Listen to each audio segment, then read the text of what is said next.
नमस्कार, स्वागत है आप सभी का एनएफ न्यूज पर। मैं हूं आपके साथ रोहित। सरकार बनी बिहार में तो वक्फ कानून को कूड़ेदान में फेंक देंगे तेजस्वी यादव। जी हां, यह बयान उन्होंने दिया है जब अब माहौल बनने लगा है बिहार विधानसभा चुनाव का, और जनसभाओं और रैलियों को संबोधित करते हुए ये बात तेजस्वी यादव कह रहे हैं। और वक्फ बोर्ड के खिलाफ जमकर प्रदर्शन भी हो रहा है और आरजेडी बढ़ चढ़कर उसमें हिस्सा ले रही है। लेकिन क्या इतना आसान होगा सरकार बना पाना? और अगर सरकार बन भी जाती है तो क्या इतना आसान होगा वक्फ कानून को कूड़ेदान में फेंक देना? क्योंकि सरकार ने पास किया और इसके बाद प्रेसिडेंट की मुहर लगी। तो ऐसे में चर्चा करेंगे बिहार से ही आने वाले वरिष्ठ पत्रकार प्रियदर्शी रंजन जी से। बहुत बहुत स्वागत सर आपका एनएफ न्यूज पर। सरकार बने बिगड़े उससे पहले मैं ये समझना चाहता हूं कि क्या वक्फ कानून को कूड़ेदान में इतनी आसानी से कोई भी, तेजस्वी नहीं XYZ, कोई भी फेंक सकता है? नहीं फेंक सकता है। देखिए, संविधान की प्रक्रिया के तहत वक्फ कानून में संशोधन हुआ है और पहले भी जो वक्फ बोर्ड को ताकत मिली हुई थी वो संविधान की प्रक्रिया के तहत ही थी। अगर आप सतत मान लीजिए आपको हटाना ही है, आप सरकार में आ भी गए, आपका मन किया कि हटा देंगे, आप मुसलमानों की रहनुमाई का दावा करते हैं, आप रहबरी करते हैं, आपकी इच्छा है आप करें, लेकिन उसके लिए आपको संवैधानिक प्रक्रिया को अपनाना होगा। बिना संवैधानिक प्रक्रिया को अपनाए हुए वक्फ बोर्ड में आप संशोधन नहीं कर सकते हैं और वक्फ बोर्ड को डस्टबिन में नहीं डाल सकते हैं। ये महज एक जुमला है, लुभाने वाली बात है, आकर्षित करने वाली बात है, जनता के बीच में एक मैसेज देने की बात है। चूंकि चुनावी मौसम है इसीलिए ये लोग इस तरीके के वायदे कर रहे हैं, इस तरीके की बातें कर रहे हैं। आने वाले दिनों में आप देखेंगे इससे भी ज्यादा हार्ड होकर के बातें होंगी। ये कूड़ेदान में बात कर रहे हैं, कोई कहेगा कि हम अंतरिक्ष में फेंक देंगे। इस तरीके की जुमलेबाजियां भी आएंगी कि वक्फ बोर्ड को हम तेजस्वी जी फेंकेंगे कूड़ेदान में, हम तो इसको अंतरिक्ष में भी फेंक देंगे कि पता ही नहीं चले। लेकिन इतना आसान नहीं है, ये संवैधानिक प्रक्रिया के तहत ही संभव है। और दूसरी बात यह है कि बिहार में सरकार बना लेंगे तो क्या देश में आप कानून बनाने के हकदार हो जाएंगे क्या? आप मान लीजिए मामूली तौर पर आप अपने स्टेट में थोड़ा बहुत परिवर्तन कर सकते हैं, रियायत दे सकते हैं, लेकिन सेंट्रल लेवल पे जो संशोधन हुआ है संविधान में उसके लिए स्टेट का हस्तक्षेप कहीं से मायने नहीं रखता है। आप बिहार विधानसभा के चुने हुए प्रतिनिधियों की बदौलत देश के संसद में किसी कानून को नहीं बदल सकते हैं। ये महज एक जुमलेबाजी है। आप बिहार में बदलिए। इसको लुभाने के लिए बोल रहे हैं तेजस्वी, ऐसी बात है?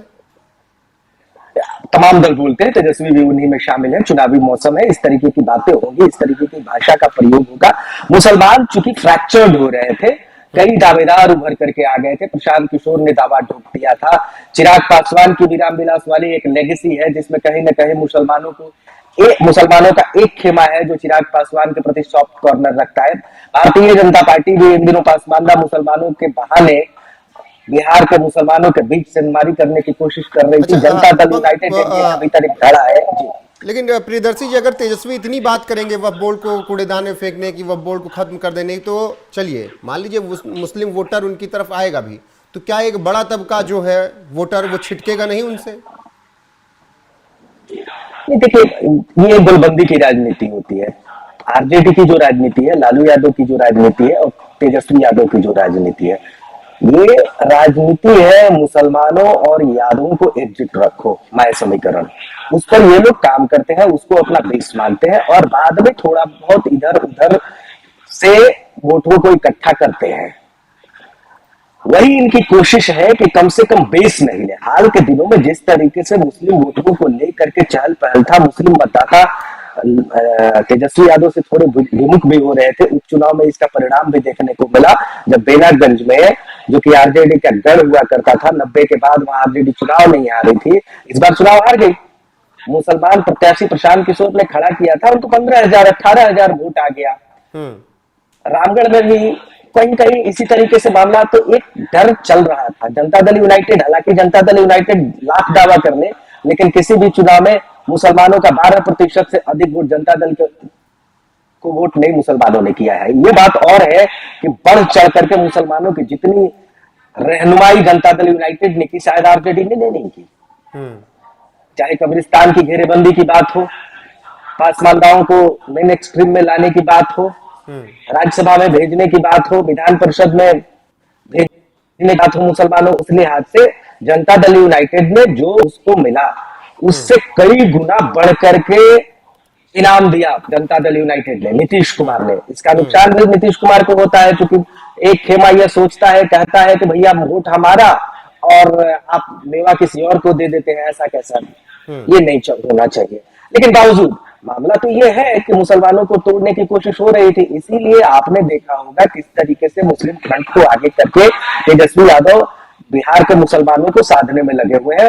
जो उनका वोट बैंक पहले हुआ करता था, उसको एकजुट रखने की कवायद अभी भी उनकी जारी है, कोशिश जारी है। गांधी मैदान में जो उनका भाषण हुआ, मुसलमानों में एकजुटता के लिए उन्होंने जो जी। ठीक है प्रियदर्शी जी, आप जिस भाषण का जिक्र कर रहे हैं, पहले तेजस्वी यादव का बयान सुना देते हैं। बिहार में किसी भी कीमत पे उत्तर से दक्षिण हिंदुस्तान की सरजमीन का हर एक इंच और इतिहास, हर पन्ना छीन कर इस बात की गवाही देता है, हमारे स्वतंत्रता संग्राम की लड़ाई में चाहे हिंदू हो, मुसलमान, सिख हो, ईसाई, सब लोगों ने इस देश की आजादी के लिए कुर्बानी देने का काम किया था। ये देश किसी के बाप का देश नहीं है, ये हम सबों का देश है। आप सब लोग, चाहे फखरुल्लाह खान हो या भगत सिंह, सब लोगों ने शहादत दी, तब जा करके हम लोगों को जो है आजादी जो है मिला है।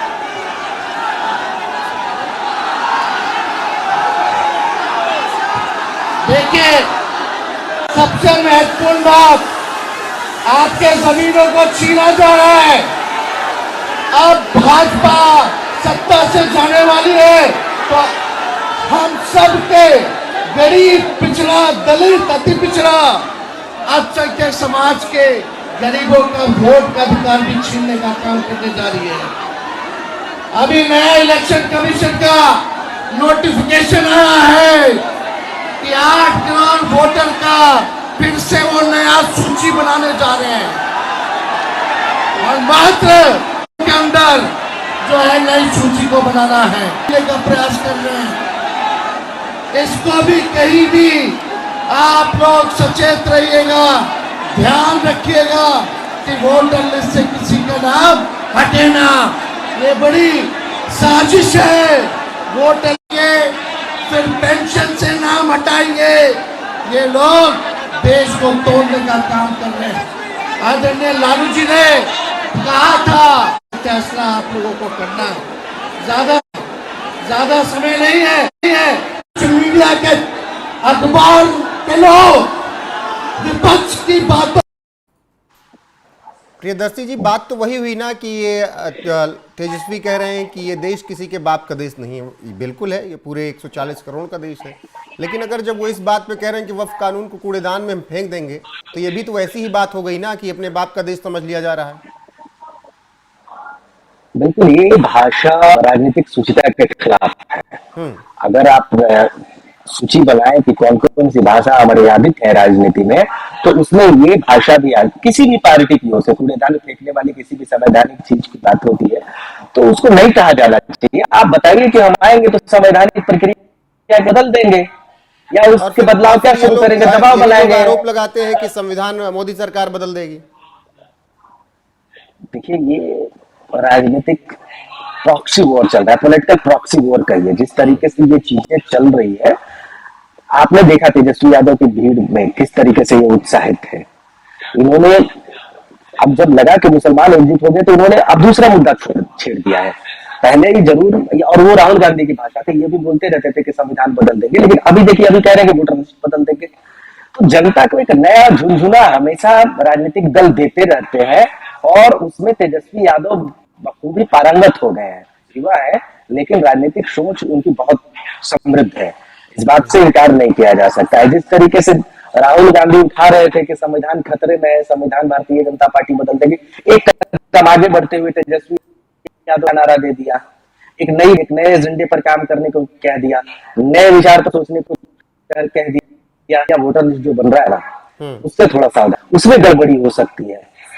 ये चीजें चल रही हैं, कहीं न कहीं जनता को जी जी अब आखिरी सवाल मेरा ऐसे में ये प्रियदर्शी जी, जो सरकार बनाने वाली बात हो रही, अभी आप बिहार में इतना घूम रहे हैं, देख रहे हैं, अभी स्थितियां क्या दिख रही हैं हर पार्टियों की, जो सामने दो मेन है, दो गठबंधन? नहीं, कांटे का टक्कर है, मुख्य मुकाबला है।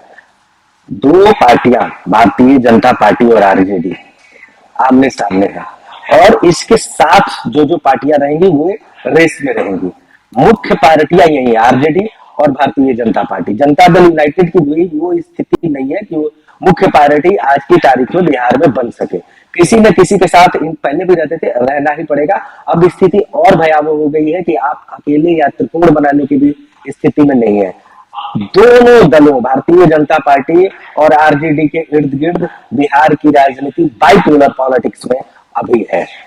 जो मतदाता है वो बात करते हैं भारतीय जनता पार्टी की, वो बात करते हैं आरजेडी की, वो बात कांग्रेस की नहीं करते हैं, वो जनता दल यूनाइटेड की नहीं करते हैं, वो एलजेपीआर की नहीं करते हैं, वो अन्य माले की बात नहीं करते हैं, अन्य दलों की बात नहीं करते हैं, सिर्फ दो दलों की बात करते हैं। अब इन दो दलों के साथ जिनका गठबंधन होगा उसके साथ वो मतदाता चले जाएंगे।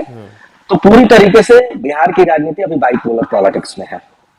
ठीक है प्रियदर्शी जी, फिलहाल जिस तरीके से तेजस्वी यादव ये बयान दे रहे हैं, अगर आप देखेंगे तो चुनावी माहौल है, और चुनावी माहौल में इस तरीके से बयान दिए जाते हैं, लेकिन इतना आसान नहीं है किसी भी कानून को कूड़ेदान में फेंक देना। बाकी जनता तय करेगी कि सरकार किसकी बनेगी, इंतजार कीजिए। हर एक अपडेट आपको यहाँ पर मिलता रहेगा बिहार की राजनीति से जुड़ा हुआ। बने रहिए हमारे साथ। प्रियदर्शी जी, आपका बहुत बहुत शुक्रिया। नमस्कार।